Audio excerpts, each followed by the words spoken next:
This is where we hold them. This is where we fight.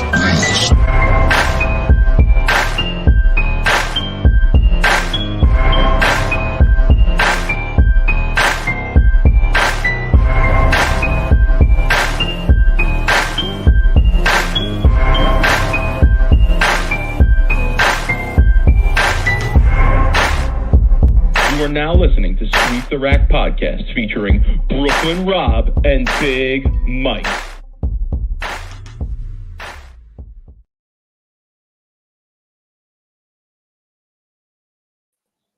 Rob, what's good, homie? Yo, Sunday night, man, I know we're going up against NCAA round 2 college basketball, but it is Masters week. So, I mean, Masters week. like, I don't know about you, but I don't really get into college basketball. I just don't. I watched one game, and that was St. Peter's against Tennessee. And it was over by It had half. my attention. Oh, it was over within the first 6 minutes of the game. It had my attention for about 6 minutes, and then I engaged in conversation with some college friends of mine and enjoyed the company and food because the game was just out of reach. And as you know, thanks for getting our bets in for us. Yeah, I lost a 3-digit number on that venture, but does not matter because I'm not even going to give you the number because it's ridiculous. But just know that I'm up for life betting on St. Peter's College basketball, no matter what happens. Okay, I'm plus for life. Shout to the Peacocks! Congratulations on making it to the NCAA tournament. Yo, I can't put a run together all the time. That's what I came to the conclusion why I don't like basketball in general. I don't watch college basketball. I don't watch NBA a lot because I was watching a game in the gym, right? Because I was on the treadmill, whatever, and I'm watching it, and then like the game was pretty good. It was getting into like the last 2 minutes, and then all of a sudden the whole like fouling thing. Oh, I'm gonna foul you and then take shots, and then I'm gonna foul you and take shots. And I'm like, dude, this is the reason why I don't watch. I was like, the game was a great game, it was back and forth, and then all of a sudden we're playing the foul game and the foul shot game. So it just that's the reason why I stopped watching. Like I just can't. I don't like games finishing that way. Like I hate that. So yeah, I know people were going up against NCAA, but I'm sure people will tune in. Got a good show tonight. We're gonna be talking a lot of betting. It's Masters week, bro. Masters week. Mad bets out there to get in. I will be on site. I will be in the bowling center this week. St. Peter's missed everything. Yeah, I will be there on site. I will be letting you know what's happening there on site. So we'll see, but I probably won't step in the bowling center until Friday morning, unless my brother makes match play and he bowls Thursday. Then I would obviously be there to see that. But other than that, I don't plan on being in the center Friday until Friday morning. So even though you're hurt and you dropped out of the tournament, you kept your plans to go to Vegas. No, I didn't want to go, but then Mom gave me the guilt trip because Mom lives in Vegas, and Mom is staying with Mom. I was, and Mom is just like, "What? You can't come see me," and I'm just like, "Ah, shit." So, I'm trying to surprise her a little bit. Both my brothers are there, so I'll be able to go see them and hang out with them. Obviously, some bowlers I haven't seen. Dave ever work? Dave, do you work, bro? He's a teacher like you. I know. I'm saying, like, usually you got to be there with that job. It's a job you have to be there every day. Like, Dave, what's up? Hit me up, bro. I might move down to Florida and take a job where he's at. Yo, he's in Vegas right now. He's been. I know. That's what I'm saying. It's prime school year right now. Maybe he's on spring break. He's probably on spring break. He is on spring break. Speaking of which, yeah, I have spring break this week. Oh, see? So not only is it Masters week, but I'm going to get to. Well, actually, I'm not going to. I'm hypothetically speaking, I'm going to get to park myself in front of the computer for long stretches of time to check out the action. But that probably won't start until Thursday, to be honest with you. Masters qualifying sucks. Yeah, Masters. Well, there is one good thing about it, Rob. And Emerald Sin hit the nail right on the head right out of the gate here, and that's the dumpster diving. Okay, it might as well be dumpster diving week this week. And he kicks it off by asking, "What's the minus going to be for last at this year's Masters?" Definitely over 400. No doubt. We'll talk. I've already had some input of what's going on out there because I have obviously people that I know are the practice session was there today. So I have an idea of what the scores might look like in a weird way. Preparing my bets for for Steve coming on. I hate to tell him, but I kind of know a little bit of what's going on out there already. So I always like to bet with the most education and the highest probability of winning. You always want to have odds over the house. So I feel like with bowling we do. Is Louis Napolis bowling? Probably not. Somebody but, find out for me. Oh, is Napolis on the roster? I need to know. I doubt that.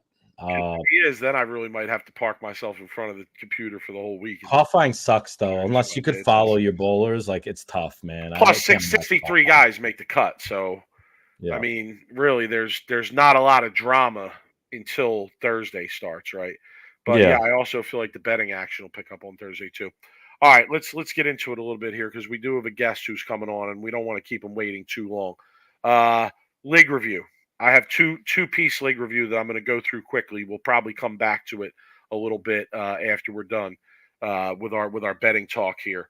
But no, once you're done with league review, you're done.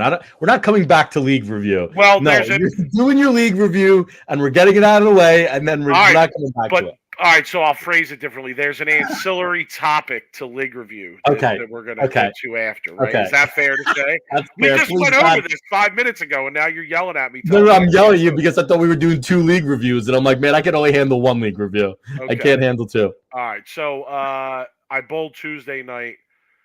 It was a new pattern. It was PBA. Oh man, Hardwick, 40-some feet.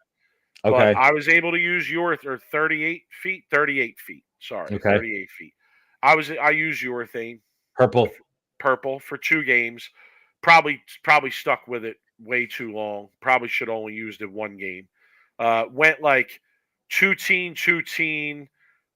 With doing dumb things throughout those games too. Should have been like 240, 230 probably. I think I opened in 1/10 frame, threw my worst shot of the game in the 10th frame, and I think another game I missed a 10 pin maybe.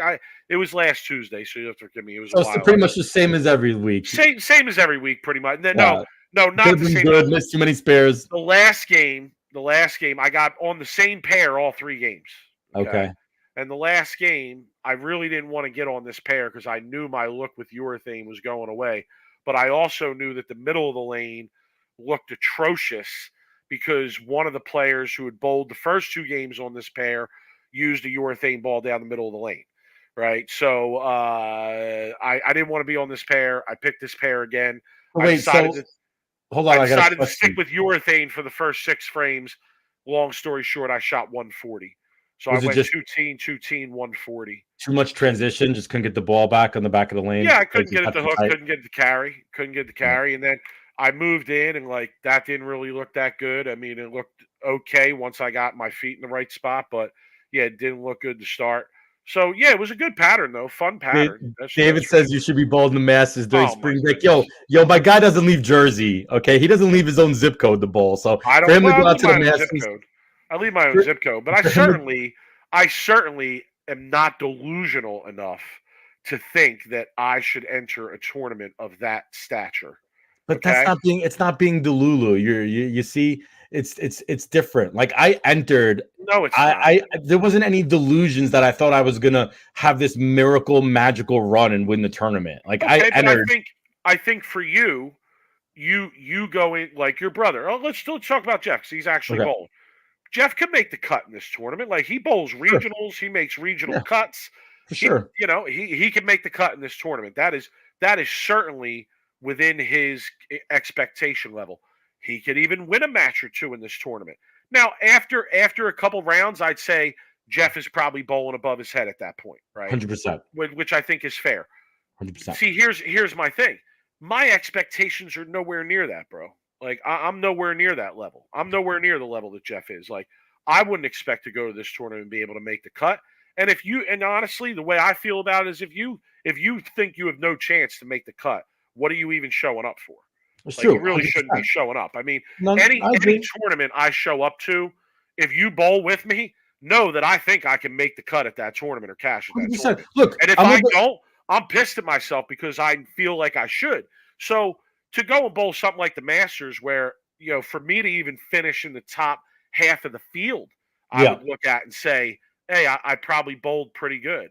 Okay, I get so it. Look, I've so made a yeah, Masters Cup before. I've made a Masters Cup before, right? yeah. So I know. You see amateur guys make the Masters cut all the time and make Right. runs, and like that's great. It's one of the best parts of the tournament, but I'm not there. I'm not there. So for somebody You're suggesting I should picturing. go bowl He that. says my goal is to make the show and impress Kimberly Presser. Let me tell you something. Bowling and making the cut ain't going to impress Kimberly Presser. Okay, let me tell you that first off. Okay, maybe if I was like on TV or an actor, maybe that would impress Kimberly Presser. Ian Lang, my guy's right. My guy's right. It's the Billy Walters of the bowling world right here. St. John's missed the tournament. Ian Lang, that comment's for you. That's a direct shot at you, Oz. I'm just letting you know that. Anyway, so look, I'm not saying that. I'm saying though sometimes you do got to enter tournaments like that to understand the level and the what goes on out there, right? Like Right. and that's what we always talk about. We always talk about how Right. people they stay in their home houses. They I ain't going to they, bowl they don't, pro-am, though. yeah, I'm but what not. I'm saying is sometimes it does. You know what? You have to go take your lumps to really understand how good these guys are out there, right? For me, you know what that would be? That would be bowling a PTQ at a smaller event, right? Like the one PTQ in Delaware. I know they were full or whatever, but or a regional. regional A big, a bigger regional, one of the PTQ better is a little regionals. bit more of a realistic like picture of what goes on tour. The Yeah. regionals, not so much. The regionals, you're only getting usually like 20% to 25% of really This the is true. great and not the bowlers But that go up to the regionals. what you're going to get out of that experience is you're going to see that while you're averaging 190, let's say, even if you're bowling good, okay, maybe 200, there's guys that are averaging 240, right? And No, they may not even be your Bill O'Neills and no. your higher I level always guys. talk It's going to about be your No, I always talk about my World Series bowling experience. I bowled that numerous times. When there was one, I think, event where I bowled thought I bowled really good and shot like 640, and I looked at the scoreboard and I saw like 790, 780, 770, and I'm like, what the hell? Where are these guys bowling? Because they sure as hell weren't bowling the same bowling center I was bowling in.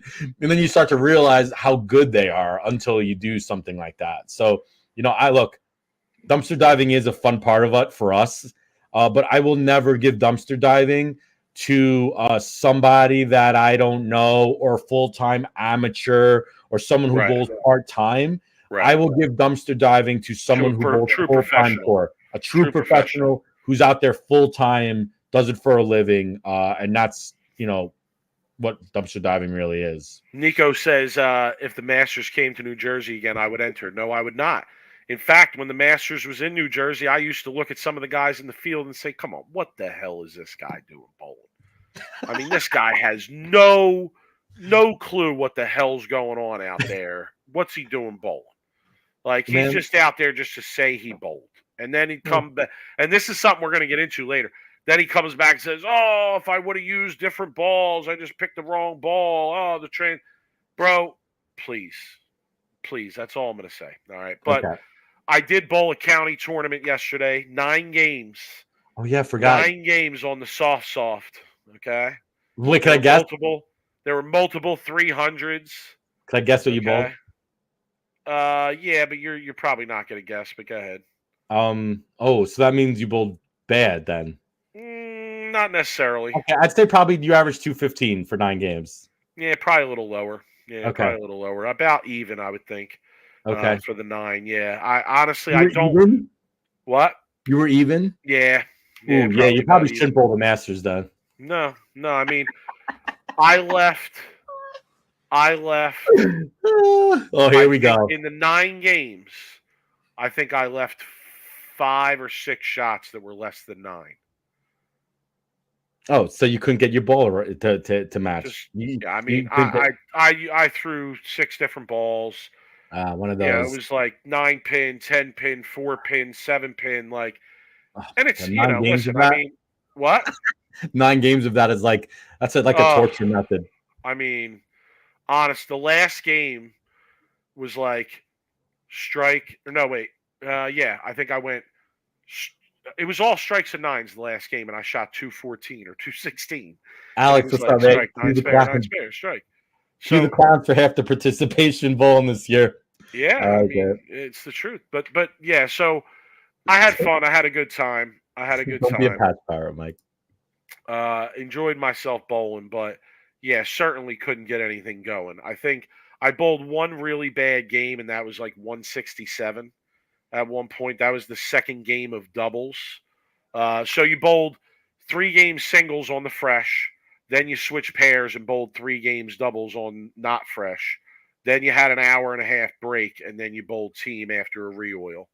And yeah, the doubles pair just was ugly and not good. And I shot 167 the second game, so that was pretty ugly. Team, I had my high game. I shot like 240 the first game, 238, 236, something like that. But that was as high as I got all day. It was frustrating. It was frustrating to no end. It was like no matter what I did, it felt like the best I could do was throw a double and get 9. Good news was my spare shooting was amazing. I think I went like 13 of 14 on 10 pins in the 9 games, and I only missed one. And other than that, I don't think I missed a makeable spare all day. So yeah, it was just 7 of the 9 games. I went into the 10th with shooting 2-team. It was like I'm either going to shoot 2-team or I'm going to shoot 2-0. If I double, I shoot 2-team. If I don't, I shoot 2-0. And that was it. I mean, that was pretty much my whole day. The one game I bowled 167. The other game I bowled 236. Those were the 2 games that I didn't have 2-0 or 2-team. And every other game was like 2-0, 2-team. There might have been a 190 mixed in there somewhere. But yeah, for the most part, it was just struggle to carry. And that's what drives me nuts about the house stuff. Is like that's all it is just figuring out, all right, what ball do I need to be throwing? What look do I need? How do I need to be lined up here to really crush them? Right. The best thing that I saw was when I took a Motive Venom shock and I absolutely took my hand out of it and I stood between 10 and 15 and I just pucked it right up, right to the gutter and just let the gutter suck it up. And it was like rolling out right into the pocket and just mauling them over. That looked great. But other than that, I didn't really have anything that I felt like, yeah, this is gonna consistently work. And eventually that stopped working because they got so dry that yeah, I had to move left, and that was that. But yeah, it was an all right time. Not something I would bowl on my own, but one of my buddies wanted me to bowl with them, so all good. All right, Rob, that's the league report. It's Masters week. Enough of my nonsense bowling talk. Let's talk about some real bowling competition here. So we have a guest tonight. We had our own bowling betting expert right before there was even widespread bowling on betting or betting on bowling. Sorry, and that was PJ. PJ's actually bowling this week, so he wouldn't be able to come on and talk to us about it anyway. But we've been meaning to have this guy on for a minute. He's reached out to us and we've chatted back and forth, and it didn't work out a couple times. So we're glad to welcome him on. Rob, let's bring him on. He's been on a couple other podcasts. I know I saw him on Beef and Barnsley. I watched his interview with them. But we have Steve Belanda from Roto Wire. Am I correct? Correct. Yeah, Roto Wire Bowling. So my first question is tell our, and I'm not that familiar either, but tell our people what Roto Wire is. So RotoWire, I mean, the main thing is it started out as like the fantasy sports website. So the main thing is we offer a subscription service where you join on, you get access to all our articles from, we've got experts in basically every sport. And we also have some tools that are excellent for both, like if you do daily fantasy sports, the DraftKings and FanDuels, they're like lineup optimizers that, of course there's a bunch of competition out there, but ours is definitely the best value, I'd say. And then really it's also like, in general, I'd say that the backbone of all of fantasy sports, because like, for example, ESPN uses us as, if you have a fantasy football league on ESPN, the notes that you look at for each player, those are written by RotoWire employees. Okay. You see it on there. we also like dictate, if a player is injured, our injury reports are what they use. So, like if you're able to put a guy like on the injured list in your fantasy league, we're the ones who are saying, okay, this player is eligible for that. Mike, I got to jump in here because I do have to vouch for RotoWire, because I have been using the RotoWire fantasy football draft app. It's an amazing app. I have actually personally used it. The last, I think I started about 3 years ago, and I've won. I probably since then 2 different leagues, and I probably have like 2 championships the last 3 years, and I'd probably say more than a 70% playoff like using RotoWire. If you could actually spend the time and put in your league, your fantasy league, how your draft and how your points, and set the customs and everything, I feel like it's 100 times better than if you were to do your own homework. So I do have to vouch for them for sure. Okay, so second question is, what's your bowling background? Because you got to have some bowling background if you're doing the bowling piece for RotoWire. Yeah, absolutely. So I've been a bowler since 3rd grade. I started in leagues, and just really have loved it ever since I started. Especially, I mean, my game got better and better like pretty quickly. Like at 3rd grade, I averaged like 90 something probably, and then the next year I was up to 121 or something. Like I just kept moving up quickly. Started winning tournaments at an early age. Started having winning high average awards in my leagues as a junior bowler. So it was something I was good at. Fell in love with it really quickly, and then we had a high school bowling team. Did well there. Where are you from? I see Fef giving you a shout.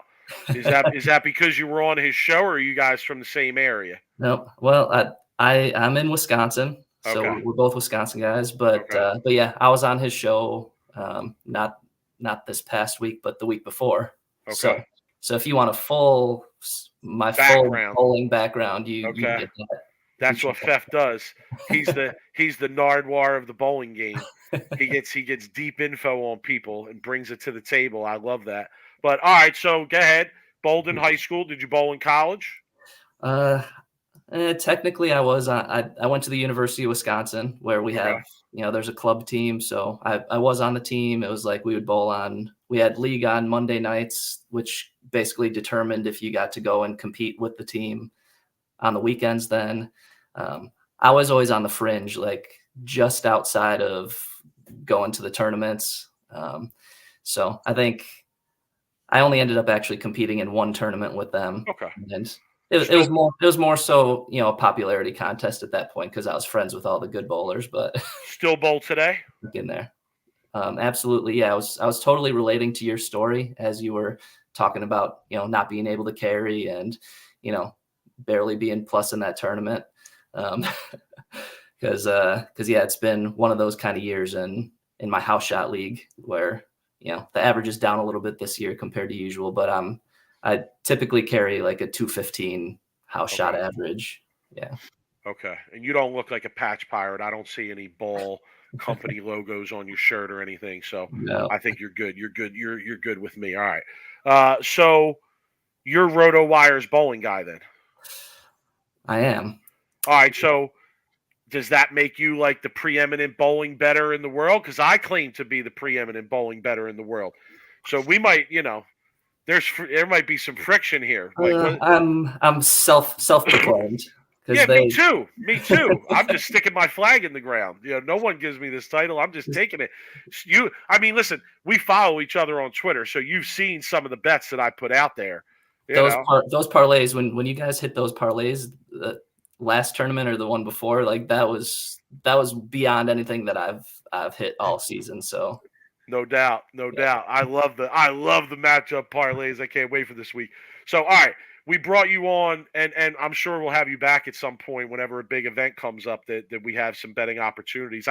This tournament is great because you have all the matches and just the format kind of lends itself to betting. The best of sevens this year have been great because, again, kind of lends itself to betting. The other formats,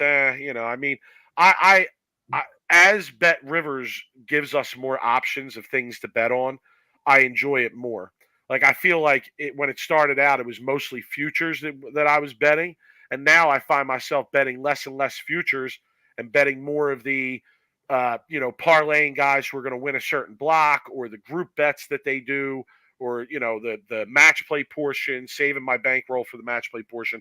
But yeah, certainly this week presents a lot of betting options. Yeah. Now, Actually, if you don't mind, one thing I wanted to ask you is like in like last season, how does what's available this year compare to last season? Because I didn't even know that they were offering it at Bet Rivers until I happened to have a conversation with Tom Clark. okay, And because I asked him, I was at bowling in a tournament that his son was bowling in too. okay, So after bowling, I asked him, when are we going to have more opportunities to like have fantasy bowling or, betting on bowling? He was like, yeah, actually, Bet Rivers, they're doing a good job putting out stuff for betting on bowling and that. So I didn't even know about it until he mentioned it. okay. So I would say from last year, it's not that great much of a difference from the end of last year. I feel like by the end of last year, they were offering a lot of the same stuff that they're offering now. One big difference is the best of 7 formats this year, right? They didn't bowl that last year, so we didn't see that. So this year you see that, and as I said, I think that gives a lot of opportunities for bets and parlays, and looking at underdogs who might have a shot in a best of 7. So that's definitely been a change. But if I can go back to when the PBA first tried to get into betting, which was with Fox Bet. Okay, that was like the first app that they made betting on bowling available on. Bet Rivers is just leaps and bounds. I know Fox Bet doesn't even exist anymore, so that tells the story there. But Bet Rivers is just leaps and bounds above where Fox Bet was in terms of what they're offering and just the ease of being able to place bets during the show, getting the odds up quickly for the next game, the different options that they're giving you to bet in game, even when it's a live show. So that stuff I would say big jump from where we were to where we are now. But I think Bet Rivers has made incremental changes, all throughout where, you see little things pop up and they try different things here and there. Excuse me, which I definitely appreciate. So I feel like the bulk of my betting this week, I'm not going to lie to you guys, is probably going to be done Thursday and on. Like when the bracket comes out Wednesday night, I'm sitting down with the bracket and I'm gonna be looking to put together some parlays and make some picks based on the matches that are going on in that first round. But we did, for tonight's purposes, devise sort of a contest here between the three of us where we had, and this was Steve's idea, by the way. I'm not going to sit here and take credit. He sent this to me and Rob and said, hey, if you guys want to do this, let's do it this way. So, and if I get this wrong, Steve, let me know. But we each had a $500 bankroll, okay? And we had to pick one player to win that was plus 2,000 or less, one player to win that's plus 5,000 or more, one player to make the show, and then at least one parlay of X player is going to finish higher than Y player. Am I correct? Correct. Okay. Are you ready to go? Ready. All right, here we go. So we're doing this hypothetically. Now, I'll be honest, I might actually put some of these bets in after we get off the air tonight. I'm definitely sitting down tonight putting some stuff in. So some of these I am probably going to put in literally, maybe not for the same amounts that I'm mentioning here. And we're also having a little contest between us, where later in the week when the action starts, probably right before, right around, maybe qualifying going on tomorrow, we'll put out what we have at stake between us to for who wins here. Okay, for who the winner is of this contest. So I'll start it off. Okay, my bet for overall winner. Okay, we're talking somebody with plus 2,000 odds or less to win the tournament. Okay, to be clear to all the listeners there, I don't want to guide anybody wrong and have them put in an incorrect bet if they hear something they like. Again, this is player to win, has to be plus 2,000 or less, all right, and to win the tournament. I have to take Simonson. I do. I have to take Simonson. I just think that until somebody steps up and beats him in this format and puts him out, I ride with him. So I take him for 100 at plus 400. Okay. Wow, way to go. Way to like take that risk, Mike. Way It's to to take, win the tournament. Wait All to right, what? do You don't be disingenuous to just to come at me, son. No, Okay, he's playing to win. He's yeah, playing to win. because you sit here every week and say if you're putting bets in, who are the 3 guys that you should start with to win? I agree, 100%. Simo, Tackett, Belmo. I mean, that's it. Like, so if I got to take one of them, to me there were only 3 picks here. There's really only 3 picks, and yeah, I could have taken Belmo plus 800 if you want to take the odds. That's you what I know, took. if you think Simo's not going to repeat and you think somebody new is going to win, Tackett's probably your bet. But listen, I'm riding with Simo. The guy hasn't lost in this format in 2 years. We've seen Belmo 3-peat before, and if Simonson 3-peats here, he'll be the second person to do that. And we honestly think that he's going to end up as in that same Belmo category or greater. So it wouldn't surprise me a bit to see him do that. But go ahead, let's hear your pick. Now he's going to criticize me. He's going to pick Belmo, right? Go ahead, let's hear your pick. I am picking Belmo. Yeah, okay. Yeah, well, no, the odds are good though. odds are good. Look, Belmo's plus 800. He's due. He always gets one this year, right? Like he's due, and he hasn't been bowling great, but he's still kind of been here hanging around, almost, like making shows. I just feel like the weeks off will help him. I don't know about the traveling. On the other hand, I know he went back home. He's coming back. The guy travels more time back from Australia to the U.S. than I do from work to my house. But yeah, I'm taking Belmo. I'm gonna take about out of the 500. I'm gonna put 150 of the 500 for Belmo to win. Okay. Okay. Yeah. No criticism there. Obviously, good What choice. do you got? What's your pick, Steve? What do you got? I'm going outside of the big 3. Okay. I mean, I'm not too far outside. I'm going to take Kyle Troop. He's okay plus 900. I'll put 100 on that. And I mean, I'm just going with the point that when he makes the show, he wins. I mean, that's how it has gone so far this year. I mean, he's had other tournaments where he wasn't even close to making a show, but the 2 that he made, he came out and won. He's having a big year, so 900. I like the odds. My only problem with that is if he wins this, Player of the Year is wrapped up, pretty much. No. 2 majors and a title. What if Bill wins Tournament Champions? He'd still have one more title than Bill. Yeah, but you have there's still a whole World Series left. It's half the years left. I don't know. I mean, I think he doesn't wrap up Player of the Year if he wins, Mike. He doesn't. Okay. Okay. There's way too much bowling left, especially World Series of bowling where they give titles out like it's going out of style. It's like literally they're just handing out titles left and right. Okay. You took Belmo for what, Rob? 100? 150. 150. Okay. All right.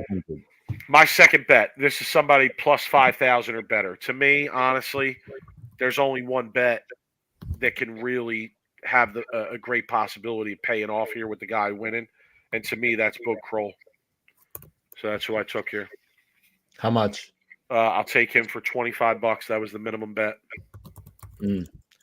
So I'm a little bit higher, and I disagree with you that I think Kevin McCune is a great bet at plus 5,000. There's a few reasons why I like Kevin McCune this week. And I've already bet on him on my own money. He's coming off a U.S. Open championship where he's leading right now, right? The USBC patterns are 3 squads bowling, 2 on the fresh, 1 on the burn. USBC patterns always play a little bit right in general, especially the Masters. Love to play right. I think Kevin McCune is a good bet at plus 5,000 to make match play. To me, that's what I'm looking for when I'm betting on someone plus 5,000 or greater. I want someone that's going to make match play and then let the cards fall the way they are, right? get Kevin into the top 63, and then let him catch a couple good draws and get fire. And I think he has the ability. He's already shown that he could win a major. And I'm going to take him at 50 at plus 5,000. Okay. Steve, who you got? Well, I hate that I'm agreeing with anybody, but I mean, I'm going with Boog as well. Okay. I mean, I considered taking, one of the Wichita State guys. I mean, they've performed well in the past. Robarge finished third in 2021. That's who I had my eye on too. Yeah, I think that's a good bet for the people out there.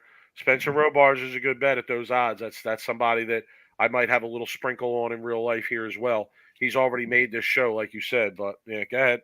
Yeah, and then Brandon Bonta was he was top 12 last year too. So those Wichita State guys again.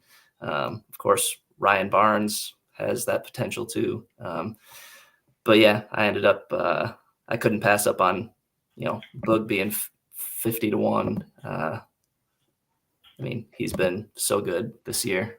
All right, how much you taking that for? I'll do 50 on that. Okay.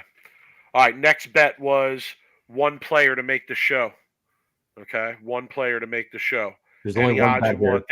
They don't have odds posted for everybody. There's only one right bet here. There's only one correct bet here. It's Anthony Simonson. No, it's not Anthony Simonson. At minus 112. Oh, for $175. Is that what you're taking? That's what I'm taking. And you're taking Anthony Simon with this format at minus 112 to make the show. Yeah. You're on absolute smoking something tonight. I don't know what. Okay. It is, all right.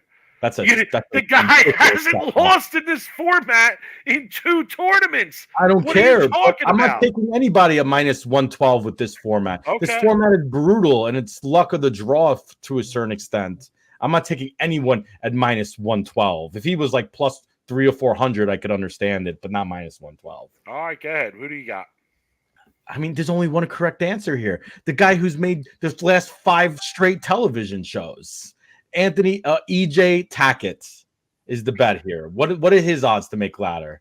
Do you know what that odds are? Yeah. Whatever it is. As long as it's not minus, give it to me for 150. Hold on. It might be minus. Maybe. You're making fun of me. You didn't even look. Hold on. I didn't. Let me see. There was only one bet. He's plus 110. Let's go. Plus 110. All right, how much are you taking that for? 150. And here's the thing is, word got to me today that the scores are going to be higher than normal at the Masters. Okay. That's from multiple people who have bowled a practice session already. Whenever the scores are a little bit on the higher end, we know EJ Tackett is usually the guy who's leading the way, right? Yeah, well, you know who shot 840 something last year in a match? Anthony Simonson. You want to take a side bet on who finishes better, EJ or Anthony? I might have that in my parlay, actually. So give me a minute. We might have to go on the side, though, me and you, and make that bet. Maybe. All right, let's see. All right, Steve, who you got on this one? I'll take a little bit more of a long shot here. I'm going AJ Johnson. He's plus 375. I'll put 100 on it. AJ Johnson plus 375 to make the show? He is. And he finished 4th at the Masters in 2022. He's made it to the round of 24 last year and in 2021. Cashed in 5 out of 6 tournaments this year. Has a title under his belt. Henry brings up a good point. Do we know it's at Suncoast? Do we have an idea of any history? I didn't look that up, Henry. I think that's an amazing stat to look up prior to betting, because you want to know who's good in that center previously. So that might be something we could look up. Okay, on to the parlay. And this is where my bread and butter lies. I mean, I am risking my performance in this little contest with this bet pretty much, okay? Because I have $200 left in my budget, and I'm throwing it all on this one parlay. I'm putting it all on this parlay, and this parlay is plus 443, okay? So I'm getting almost 4.5 to 1 on this parlay. And I'm telling people, yo, ride with me on this, people. Okay? Ride with me on this. All right. Here's my parlay. And it wasn't Tackett. I'm sorry, Rob. We'll have to do something on the side with that. Simo over Belmo. Packy over Jesper. Tommy Jones over Chris Prather. I'll take that for 200. Okay. I mean, do you have a problem with any of those? I mean, I do. I bet the opposite on one of my match. Okay, the questionable one is Simo over Belmo, right? I think I took the opposite part. Okay, that's the riskiest part of that parlay, right? Yes. But Packy over Jesper and Jones over Prather, I like those two legs particularly. So again, to people listening who have the ability to bet, if you want to take those two, mix it with something else that you want, or even take those two and take the odds that you get, you definitely can. But all right, go ahead, Rob. What do you got? I got 150 left in my bank. I'm going Belmo over Simo. I'm riding Belmo this week. Belmo is going to be on this week. I have a gut feeling. The Belmo lookalike in me has the bowling gods have spoken to me this week, and I think Belmo is going to be completely out of his mind this week bowling. And I took only two matches. Bowling gods better sprinkle some of that magic dust over those storm balls then. That's all I'm going to say to that. But go ahead. Belmo over Simo. Well, Simo's got to use the same storm balls too. So Belmo over Simo and Don Barrett over Matt Russo. Okay. And Don Barrett just finished history how much? major. 150, right? 150. And what were your odds on that? I didn't check. I think it was 330, right? It was plus 330. I'm pretty sure. I'll take your word for it. There, I know it was something around there. So that's there. There's my 500. I look forward to bragging rights and some. I think what was the other bet, Steve, of holding us over RotoWire's head for the rest of his Twitter life. Go ahead, Steve. What do you got here? Okay. I split up the rest of my money. I have two different parlays. Okay. And, first one is I'm going with this. I have a fantasy bowling team too, so I'm going with two of the guys that I have on my fantasy team. I'm taking EJ over Simo as one of them, and I mean EJ's plus 100, and he shouldn't be plus 100 against anybody, in my opinion. So EJ over Simo and Smallwood over Cooley. So I'll do that I still have a lot of money left here too. So I'll do 150 on that. Okay. That's plus 272. Okay. And wait, real quick, Steve, let me chime in here. I love Smallwood this week at plus 3,000 FYI, because you brought him up. Dude, I know personally Smallwood, his match play of him being match play is very good. Like, he's a very good match play bowler. I love Smallwood this week for a future at plus 3,000. I just want to say that. I think he will get to match play. And like I said, I just want someone who's going to get to match play. So, okay. Sorry to cut you in. Go ahead, Steve. Oh, well, no. Now, sidebar. Did you guys watch the show on CBS that was based on his life? No, I watched one episode. Don't get us started on that. Don't get it. I didn't even watch it. Whenever Hollywood does bowling, they do it in a way that we don't like. We don't like. It's complete cliche. Yeah, it's too like, I want to write a real bowling movie. I want to write like a bowling movie that's based on some of the action stories we know. Sprinkle in some real, sprinkle in some fiction. I think we could do something good with that. But yeah, anytime Hollywood gets on bowling, it turns out to be a disaster. I think this was an example of that. I agree. I did watch the whole season. I was entertained, but I agree. As a bowler, I didn't like how they showed bowling. That's terrible. They need a Days of Thunder movie like bowling for that is what they need. Okay. Don't get us started. I could go talk hours about this topic. Steve, if you've never seen it, go on YouTube and search. I think Any Given Sunday. Any Given Sunday, good movie, dude. Yeah, no, it's something else. Al Pacino is great in that. There's a bowling mockumentary out there that is one of the funniest things I've ever seen. It's like it's a mockumentary of a League of Ordinary Gentlemen. I forget what the name of it is right now, but it's a mockery. It's a mockumentary of Pete Weber and Walter Ray and Wayne Webb, basically. And yeah, it's hilarious. That's one of the only things I've seen that quote unquote Hollywood has done. Any given Saturday afternoon. There it is. Okay.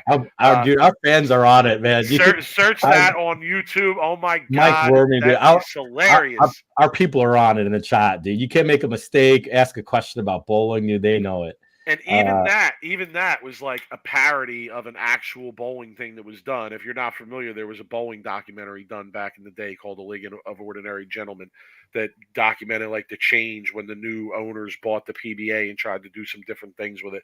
But all right, back to the betting. Go ahead. What's your second parlay? I do own that on DVD. All right. There you go. That gives you real cred with me, bro. Respect. Okay, my last bet, I'm just going with my guys that I mentioned already. So I'll take Troop over your guy, Bill O'Neill, and AJ Johnson over Zach Wilkins.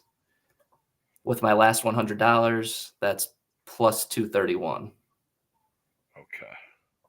I like it. All right. I got all that recorded. We're going to have to keep track during the week. Listen, follow us all on Twitter. I mean, that would be my advice, because I know you're often putting out betting information on Twitter and bets that you like. And I have some, I'm not going to lie, I have seen a couple things throughout the season that came up on your feed. And I was like, oh, you know what? I like that too. I'm going to go on, I'm going to log on. I'm going to put a little piece on that. You seem to do your due diligence with the statistics and pick your spots. You seem to pick your spots well, where there's interesting times where you'll put out something about, hey, I like these odds. I like this bet just based on the odds. And a lot of the time I do agree with you. So give the people your Twitter handle. Well, we've got RotoWire Bowling. At RotoWire Bowling that's going to be all bowling all the time. Then I have my personal one. That's the Spatula 300. And I put out, some bowling stuff, other fantasy and betting stuff too. I do use it. Basically, I use it as like a work account. So I'm sharing stuff from RotoWire for other sports, and putting out my own kind of. It's all sports related stuff that I post. Okay, all right, no doubt. So give him a follow, guys, especially if you want the betting information. If you're able to bet and you want some guidance about what you should be looking at and some good spots to try and get your money in, some good spots there. Definitely give him a follow. Steve, we appreciate you coming on. We'll keep the people updated about our contest and where we're at. Obviously, we won't know. I guess we'll come on next Sunday. No, Rob, we'll come on next Sunday. We'll give the people a breakdown. Steve, you want to pop in? Depends, because if Bill makes the show Sunday, I'll be in Vegas. I'll be actually there. Look for me in the front row doing my thing.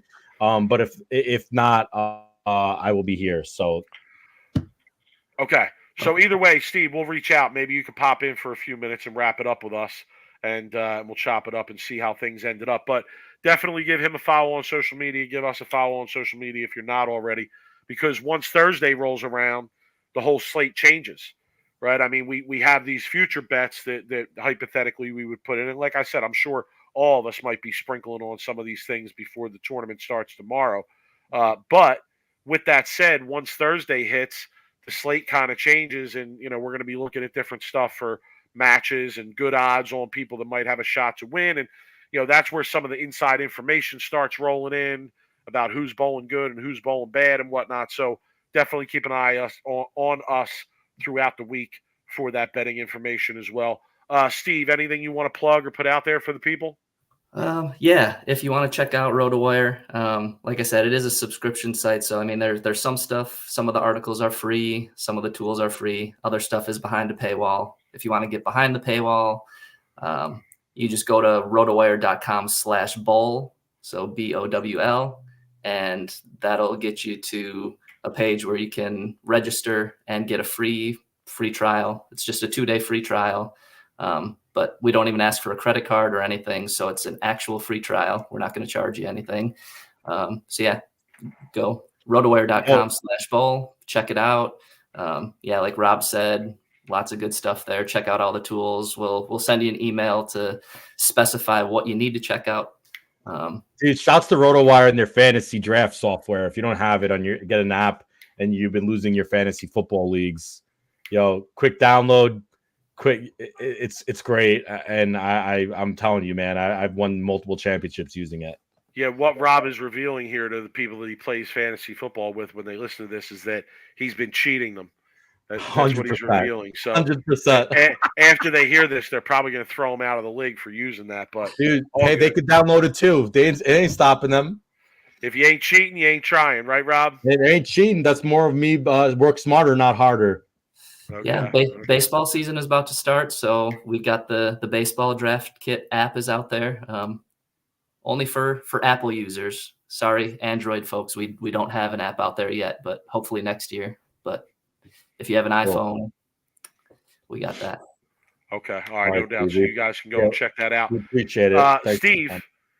If I keep smashing these parlays, I expect a job offer at some point in the near future. All right, I'm just saying. Don't make me reach out to RotoWire. Have RotoWire reach out to me. You feel me? No, I mean my full-time job is I'm the marketing guy. I get to do the bowling stuff for fun. I appreciate that they allow me to do this. That's cool. I told them there's nobody out there talking about, well, other than you guys, there's nobody out there even talking about betting on bowling. And lucky for me, I've got this platform that I can use to spread the word. And yeah. Cool. And hey, everybody should be betting on bowling. I reached out to, I'm in touch with the folks at Bet Rivers, and they let me know that there are only 3 sports this year where the public is winning money, and bowling is one of them. Otherwise, they tell you the sports book always wins. With bowling, it's bowling, lacrosse, and high ally are the only sports where the public is winning. So I like most of that money is probably coming to me and Mike, so I ain't gonna lie. Oh, that's great. I've been hammering them. Like I can't even explain. There were rumors. I'm glad to hear that you talked to their people, because there were rumors going around they were going to shut down my account and Rob's account. So if that happens, you're getting a tweet from me. My first DM is going to be to you to reach out to your people there. All right, Steve, man. We appreciate your time, man. Really coming on. Yeah, no doubt. It was good to have you on. We'll keep the people updated on what's going on. And like I said, we'll reach out, pop back in. We'll wrap it up for the people. And again, follow them on social media, because there's more betting to be done throughout the week. But Steve, have a good one. Enjoy the action this week, bro. Okay. Thanks, Steve. You guys too. All right, later. I love it. Bowling is the only sport. That's a great stat. That's great. Bowling is the only sport that's making money. People, we're hammering the books. We're hammering the books, people. I mean, I hit an 8-leg. I wasn't blindly betting, people. Hey, like live betting during the shows, the step ladder. Oh, ooh, that's juicy stuff. Sometimes when you're watching the show and you can see the way the shots are looking, and you're just going, man, like, dude, there's no way this is hitting the over next match. There's no way this person's winning. Know the styles, know what the shot's doing, and you could make a very educated guess. I mean, you're not going to be ever 100% ever on betting, but I like having a little bit of a better odds than I would betting other sports like the NFL or baseball. Okay. We have one more kind of sidebar topic we wanted to get into tonight, and I'm going to pose the question to you this way. Okay. I'm bowling the county tournament this weekend, right? Okay. Obviously, it's house, right? And the majority of players bowling it are predominantly house players. And I notice a lot of things when I bowl. That's part of my problem, is that I can't ever focus on just what's going on with me. I have to watch everyone. I have to see everything. I have to hear everything, etc. And I'm just going to give a hypothetical example, okay? Just to kick this conversation off. Bowler who has been and again, totally, I'm just putting together a composite here, right? Bowler who's been bowling for 20 plus years, okay? Probably 215 or better average. All right, multiple bowling balls, bowling their county tournament. They go up, they throw a shot, they leave what is clearly a flat 10. Okay, clearly. Like, cannot be mistaken, cannot be argued. The six pin, the six pin is still laying in the gutter when the rack comes down to sweep the rack. Okay, Okay. complete flat 10. All right. And this they do this, and then they stomp their foot, they wave their fist in the air, they perhaps curse, they get frustrated, as if insinuating that what just happened was some sort of bad break. Okay. Now, to me, someone as which I described in the opening to this preamble, okay, should know that what's going on, right? But to me, from what I see, that is not the common uh, situation. The common situation is they don't know what's going on, right? Mm-hmm. So here's my question then: Rob, how have we gotten to a place in the bowling community where there is such a widespread lack of knowledge? It's a good question, because if you spend any time on any of these Facebook bowling groups, you get a really, really sad understanding, and I say sad understanding, of where the bowling knowledge is in across the industry. Yeah, but can I make a point real quick about the difference between that and my hypothetical? On the internet, it could be somebody who literally just got into bowling and they're True. clueless, and that's Fair point. that's not who I'm. No. I'm talking about people that have been bowling 2-3 leagues for 20 years plus, and still don't know that when they hit the pocket and the six pin lays in the gutter like that, it's not a bad break. And that's just one example. I could give 20 examples of this same idea. I'm not going to bore everybody by doing that. I think you all get it. Look, I mean, it's okay to get angry when you flat 10. I've been angry when I flat 10'd. I'm getting angry for a different reason. I'm getting angry because I can't get my ball to face the pins the right way in order to get the 10 out. I think people like that have been bowling for numerous years and have been doing the same thing every week for 15 years. I don't think they've ever really tried to gain a better understanding or expand their knowledge in the sport. I think they're just, they're a 215, they're a 220 average, whatever it is, the bowling center, the house conditions, whatever the reason why they're a 215 average. And maybe they don't feel like they need to expand their knowledge, even though there's so many great outlets on the internet these days. Easy outlets. To do that, right? Yeah. Like, I mean, there's so many great places to expand your knowledge of bowling. I mean, guys like, Beef and Barnesy have a great show if you want to, learn about bowling and learn about equipment and learn about what they do on tour. There's, the Tang brothers put out some really good content. I mean, think about all of the content out there other than our show. If you just want to have fun and talk about bowling debauchery, that's pretty much our show. But I mean, if you really want to learn about bowling, there's so many great I mean, every pro bowler these days has a YouTube channel. I mean, it's, the new generation, that's all it's going to be, is these people. They have YouTube channels. Like Wesley Lowe has a YouTube channel. The Brandon Kyle have a YouTube and a lot of them are providing instruction on there. 100%, because that's what people want to.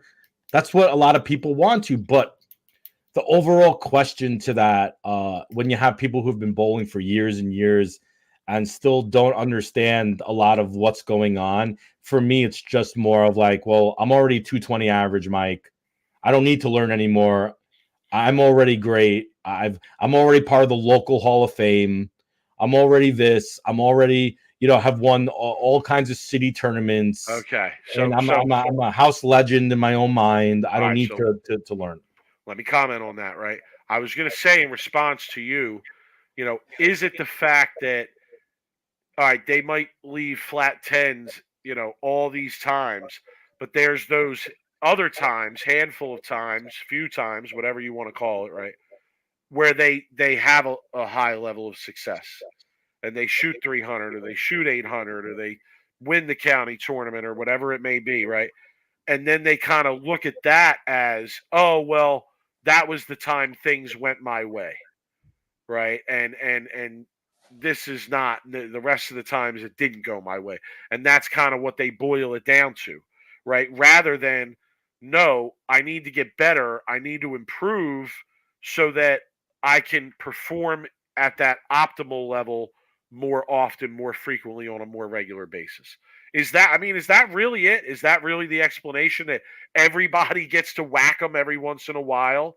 So the rest of the time they can say, oh, that was bullshit, I just didn't carry? Is Correct. that where we're at in the bowling world? Yeah, because if you have any kind of success, you don't think you need to change anything. There's a little bit of maybe of stubbornness, I think, when it comes down to it. Like, oh well, Or I picked the wrong ball, or or oh, that was a bad pair, or oh, the guy I bowled against used urethane, or like, man, yeah, take your well, pick, right? it's excuses. I mean, you get it all over the place. You're gonna hear it whenever you talk to someone after they bowled bad. It's very rare where people will say, well, I executed wrong, or I didn't pick, I was too late in my ball selection, I made a dumb move here. Like, you're gonna get more of everything is wrong other than what they've done. They've did everything right. And I've seen people I've seen like high level bowlers that are like that, that will bowl like big, amateur high roller tournaments, and you talk to them after and they bowl bad, and it's just everything other than them, and I think I it's think I think a lot of it has to do with the reliance on the or the bowling world convincing bowlers, especially not knowledgeable bowlers, that it's all about the ball. well, I I mean, think a look, lot of I talk all kinds of shows in months about how we're in a bowling ball epidemic. right. I mean, it's all about the bowling ball today. It's all about the bowling ball. If you're not bowling well and you want to level up, I saw that post a couple days ago. What's going to help me level up? What ball should I get to help me level up my game? Like, dude, like, that's where we're at in the bowling world right now, is people want the magic bowling ball that's going to help them get their average up 15 or 20 pins, instead of actually putting in the work and the practice and the lessons to get to that 15 or 20 pins. Is what really people need. People need coaching. There needs to be better in the bowling world, more coaching, more educated coaching. The I was problem going to say, is, listen, I got a new ball for you. It's listen, called the lesson. It's listen. called the lesson. Go get one. The problem is when you're own a pro shop, Mike, and this is a problem, and I could be really off here, but we're like, follow me here. I go into a pro shop, right? And the first thing when you go into a pro shop is, this is a business, and the business is, they want to sell you a bowling ball, right? And that's just how it goes. So you walk Well, in they want to sell you what you want, they want to sell you what you want. right? They want to sell you a And bowling ball, everybody, what do they want? right? A A bowling bowling ball. ball. A bowling They ball. don't. What do they not want? They don't want lessons. They They don't don't want a work. lesson. Because They don't. I'll almost guarantee you that the pro shop owner is making more off of a lesson than he is off of a bowling ball. So here's my So- here's my problem with bowling, and I'm gonna do a golf comparison, even though this sucks, right? You don't buy whole sets of golf clubs every 3 months. Okay, normally golfers, they have one set of golf clubs, and you might buy a driver, you might buy a new pitching wedge, but that's not going to be every couple months like it is in bowling. Okay, can you agree with me on that? Right. So I feel like once you have your set of clubs that maybe cost $1,000, $1,500, $500, and you have your driver you bought, which will last you for years, really. There's no way to get better other than actually learning how to golf. Okay. Bowling, on the other hand, it's easy just to keep buying new bowling balls and selling old bowling balls instead of like actually working on your game. I can go to any driving range out here in Scottsdale and in LA, and these driving ranges are packed. There's there's just wall-to-wall people at these driving ranges trying to like learn how to hit a golf ball. When you go into a bowling center on an afternoon, a Saturday afternoon at 2 p.m., it's very rare you're going to see the bowling place filled up with decently competitive bowlers trying to get better.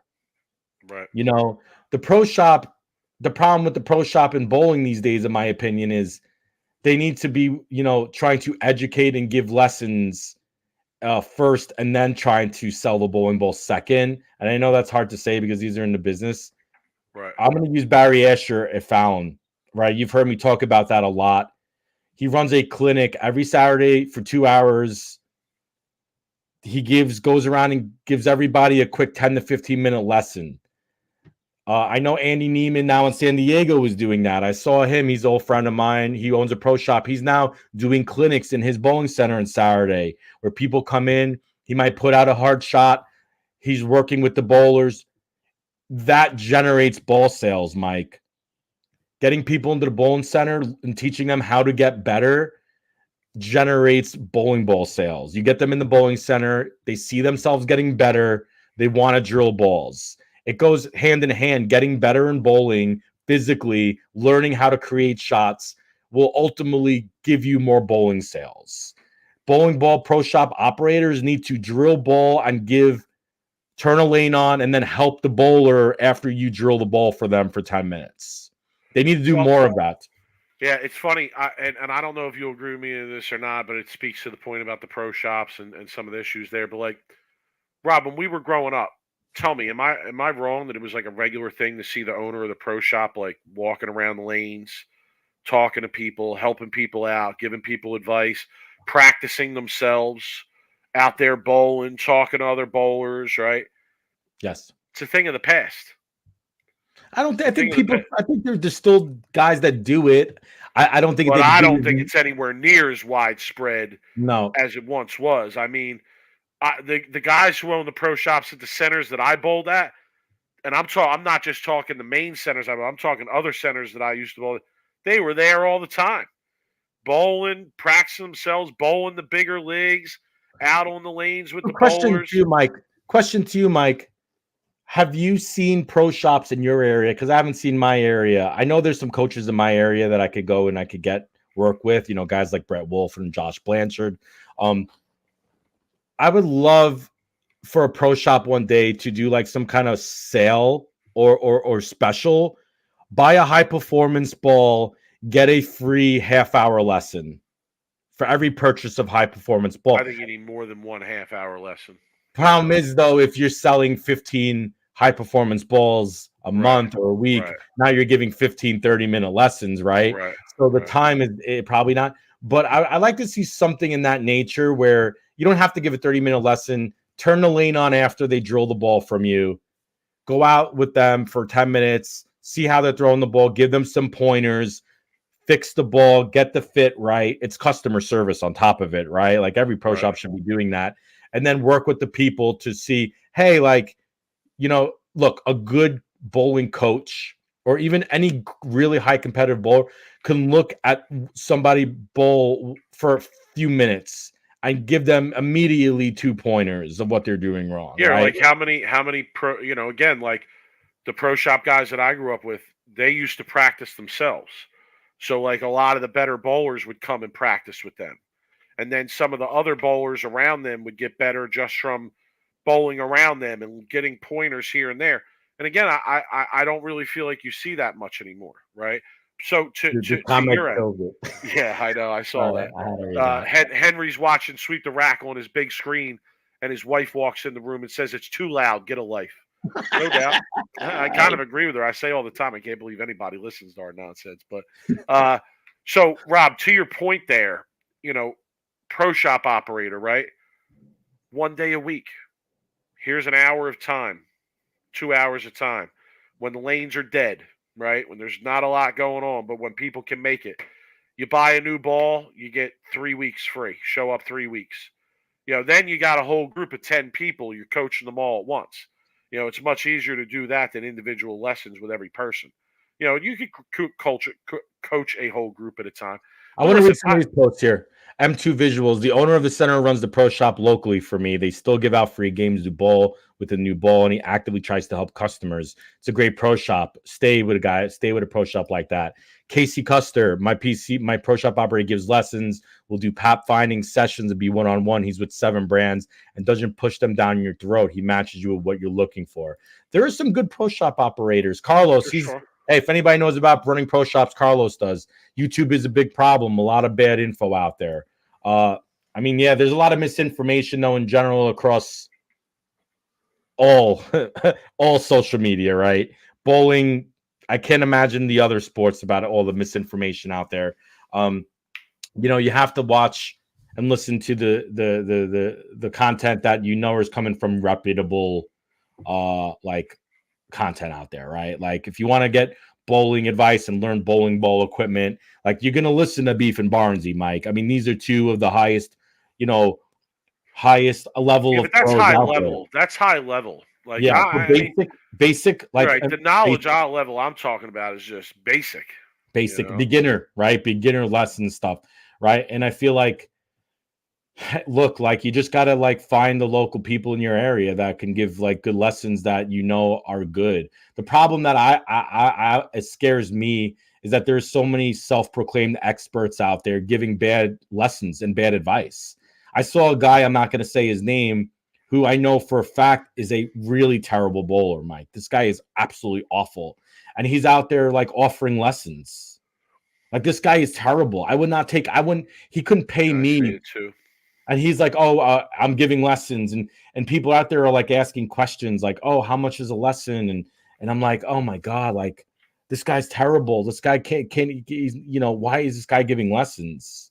It's a bad problem out there because look, if I'm a beginner, Mike, how am I supposed to know this guy is a big, like, how am I supposed to know this? Yeah, right? No, that's what I'm saying. Like there's really a lack of identification of where the real knowledge is, right?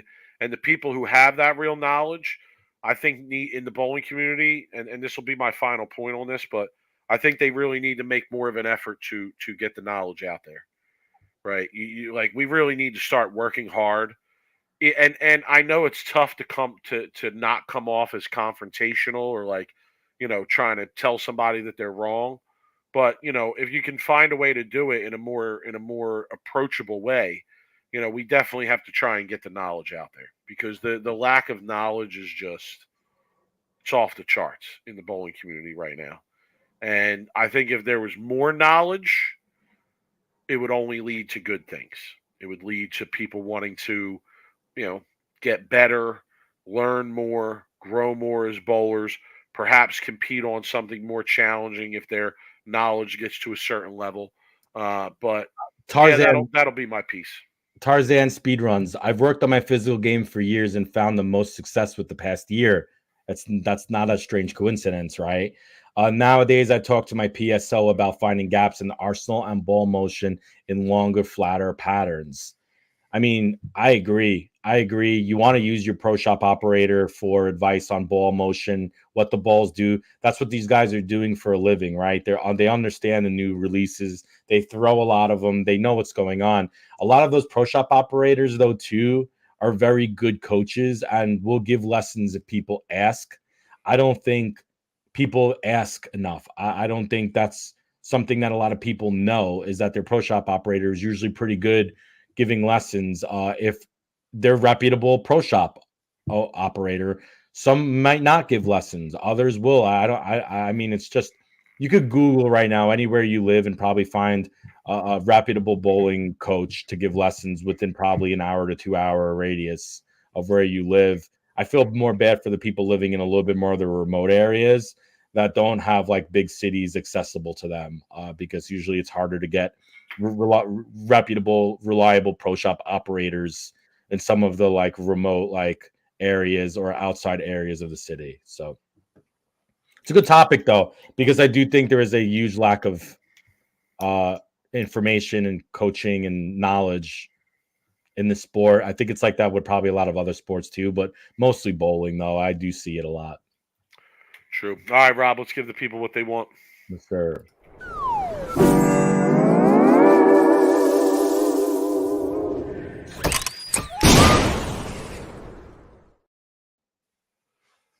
Speaking of lack of knowledge, this worst of the week is perfect. Perfect transition to that. Oh God, I saw this. This was sent to us. This was sent to us by our guy Charlie Tap. Charlie, what's good? Hey, Charlie, not for I nothing. saw it on my own too. I had this snapped and put it in my email the minute it was posted. Yeah, no doubt. So, no surprise here. It's from the Bowling Science Forum, and it's by a poster, John Streets with a Z. Okay, Streets I like it. with a Z. I like the Z. Here's I have a his Z in my post. last name. The young man junior bowler that won. He's talking about the junior PBA thing, right? The young man junior bowler that won, I noticed was blowing on his left hand, then placed his hand on the ball. Technically, one could make an argument he is putting a foreign substance on the surface of the ball, which could be considered a rules violation. Adding moisture to the surface for additional gripping power is forbidden. Yo, that's got to be a troll. That's got to be a troll post. Is that a troll post? Kick rocks, John Streets. Mike, is that a troll post though? To be honest, did he like just? That's a intentional. I want to win worst of the week post. Yo, that's a hook, line, and sinker troll post right there. Because if he really if that's a real post, then I really feel bad for the lack of knowledge. It wouldn't surprise me. I mean, the lack of knowledge out there is shocking. So, is it? All right, what do you got for the people, Rob? So if anybody noticed this past week, Zach Wilkins as well as Kevin McCune, who's one of my picks, my underdog picks for the Masters this week, had amazing weeks at the US Open Championships, right? I believe USBC Open. The USBC Open Championships. Soon as that gets posted, all the people come out of the woodwork about how the PBA pros or the touring pros shouldn't be allowed to bowl the USBC Open Championships. And I had one specific gentleman start to argue with me, and I put it on my Twitter. It was on a Jeff Riggles post about how his chances to win an eagle is not there, or he can't win an eagle, can't win because the PBA touring pros are bowling, and he can't have fun and he can't make any money. So I did some research on bowl.com, just curious to figure out where this specific gentleman, like where he is in his own bowling like world or journey. And he had like a 191 USBC Open Championship composite average. He's never bowled a sport league average in the 10 years of average that he pulled up. Okay. Well, let me explain something to this guy. Okay. I forgot his name, but I'm just saying in general, for all you people complaining that you can't win at the USBC Open Championships because the pros are bowling. Bro, you weren't winning without the pros there. I would have 190 composite USBC Open average. You don't bowl any sport averages. You weren't winning in general, right? Mike, I have a ton of experience on sports, on this, on that. I don't have a chance to win that tournament unless I catch on with a team of 4 people who will carry me to an eagle. Okay. So look, go to the tournament right now, have fun, be with your friends, have a good time. It's in Vegas. You can make some money on your squad, right?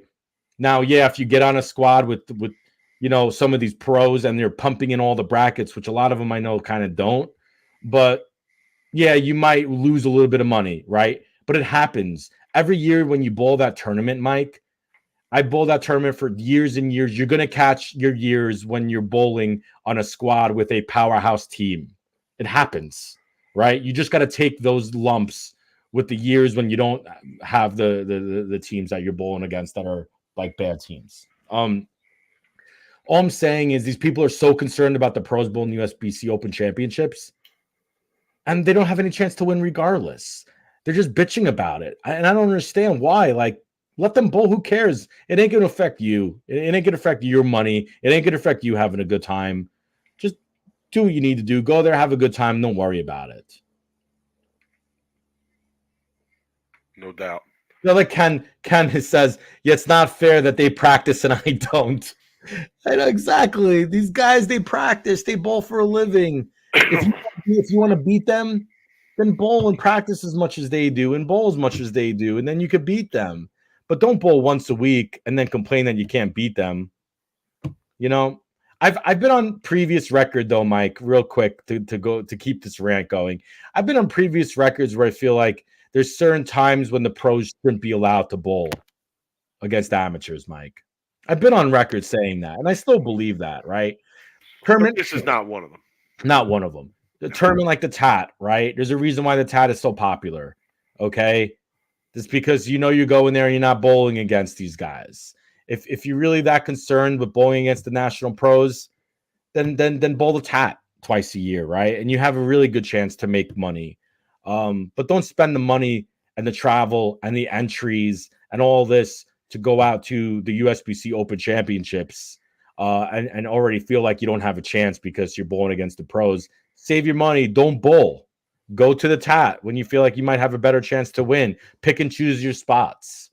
I just think it's a terrible complaint and argument that these people are making about the tournament.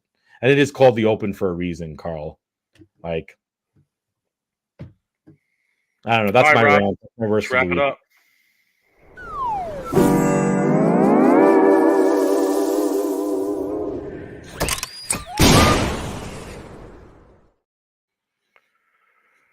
All right, here's my final thought. I have a couple final thoughts, but I'm Go going to ahead. make this Masters week, betting, bankroll. I'm off from work Thursday. Can't get here fast enough. Right.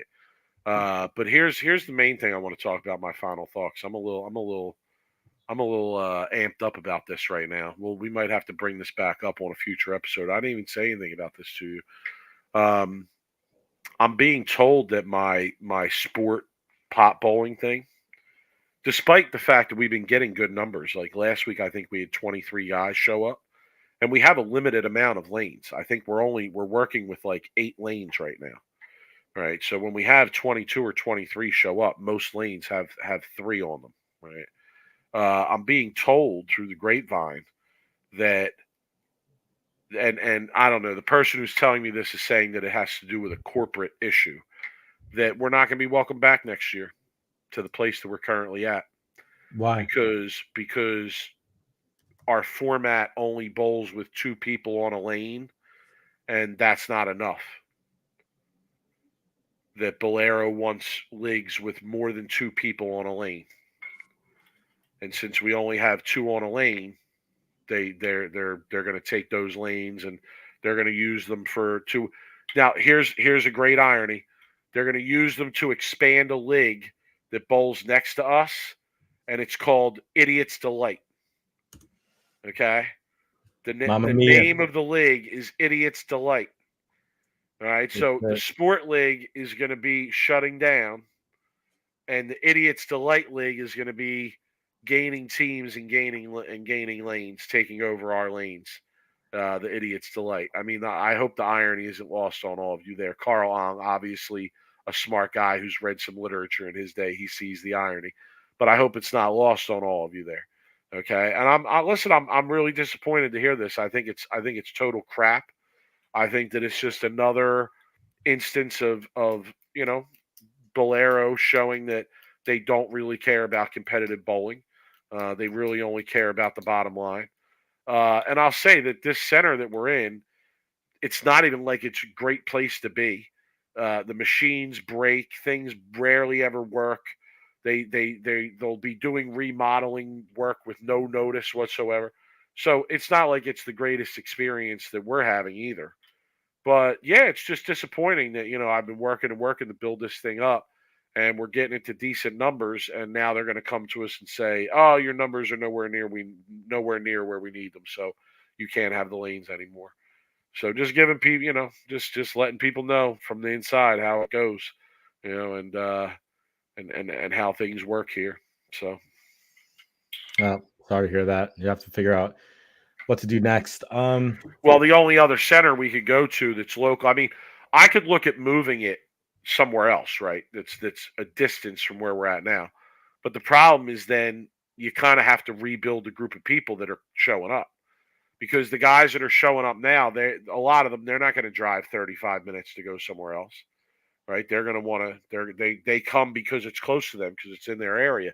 I'm the guy who's driving 35 minutes to get to where we're at, right? So that's one aspect of it, and the other aspect of it, Rob, is that there's another center that's 5 minutes away from this one, but it's a Bolero center too.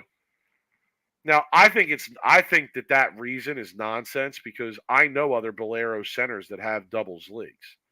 So it might just be an issue of the night that we're on and the fact that this other league wants to expand or whatever. So I don't know. Maybe if I went to another Bolero center and worked it out on a night where they don't have as much going on, it might be something that they could do. But yeah, I don't know. I don't want to get to this point, but it might be something we follow up with when the PBA is kind of on downtime. But really, what it comes down to is until you have no house leagues anymore, the sport leagues can continue to be crushed. You know, you couldn't find you'd have to look somewhere to find any kind of sports scratch league, like anywhere. Like people don't have the access to those leagues. They're not there. People don't show up, so they don't run them. True. If people would show up, they'd run them. Trust me. Henry in the chat asking what our format is. Henry, sweep the rack at Gmail. Reach out. I'll send you the whole thing. Okay. Yeah. Rob, what's your So final anyway, thought? it was good to see the PBA Junior. I have some television time this weekend. We didn't get a chance to talk a lot about the PBA Juniors, but it makes me think about if we had something like that when I was a kid and we were younger. We really didn't have anything that had national television exposure. Mike, I do feel like if anybody knows us growing up in juniors, and I'm sure there's people watching right now that we know from junior bowling, I would guarantee that any TV show that would have had any of the group that we came with, the TV show would have been unbelievably entertaining to watch. No doubt. I do feel though it's important for the PBA to continue to run PBA juniors, focus on the youth bowling, right? Because ultimately that is the competitive bowling future of the industry. And there needs to be shows like this where kids could watch and say, oh, look at that. Like so-and-so won all this smart money for scholarships. And also I get to be on TV in bowl in front of like the whole like world essentially. So I think a PBA needs to keep doing that as well. Obviously the USBC and the junior gold and whatnot, but the TV exposure time is really important and it's cool to see. So that's my final True. thought. No doubt. All right, Rob. We went in overtime for the people. It seems to be the new norm around here. That's all right. Yeah. Yeah. Thanks. Shout to Steve from Roto Bowling for coming on, chopping it up with us. We'll give people we'll give people an update on the contest as the week goes on. Follow us on let's not even talk about the All-Star. I'm not even acknowledging that nonsense. Okay. Higher ratings than PBA Junior or the All-Star weekend. PBA Junior. I'll take PBA Junior 1,000 times out of 1,000. Right, Fred had to bring that up. Yeah, great. The PBA All-Star weekend flopped on ratings. Flopped on ratings. Yeah. Terrible. Yeah. Follow us on social media. Like and subscribe our channel. We don't ask the audience for much, but a simple like and subscribe helps us to spread the word. Spread the word to people. Let them know. Friends. You know, let's build the Sweep the Rack community, bro. Let's continue to build the community. You know, if you see me in Vegas, real bowler, true bowler, you really love the game, come hang with your boys. We really love the game. I'll be at Suncoast Friday. If you see me and you watch the show and I don't know you, just come over, introduce yourself. It's always cool meeting the fans, the people. And if you do, you might end up meeting a couple famous bowlers too, probably because I'll probably be hanging around, hopefully watching Bill bowl on Friday, which would be pretty cool. But if not, Mike, have the phone available to you. I will be feeding you bets. I will be feeding you some information, what's going on out there. I got you, bro. I got you. Right. We're going to be in there heavy. Follow us on Twitter. He's at BrooklynRob11. I'm at the 215. We'll be putting some of our bets out on there throughout the week. Everybody enjoy Masters Week. I'm also going to hint something. I'm going to drop something here, Rob. I'm going to drop a little little tidbit for the people. There's going to be some big news breaking in the bowling world this week. Ooh, You don't know what it is. You got some inside info that we don't. Tomorrow, by the end of the day tomorrow, I think people are gonna be up on it. So pay attention. You heard it. You heard it here first. Okay. About bowling news breaking this week. You heard it here first. We can't say. Right, but just pay attention. Pay close attention to what's going on out there. Okay, pay close attention. All right. Yeah. We will see everybody likely next Sunday. Unless Bill misses the show. Maybe. If not, we'll see everybody next Monday. But definitely shortly after the conclusion of this tournament, we will be back on, and we will have it wrapped up for you guys. Rob, have a good week. I'll be in touch. Everybody, take it easy. Yes, sir.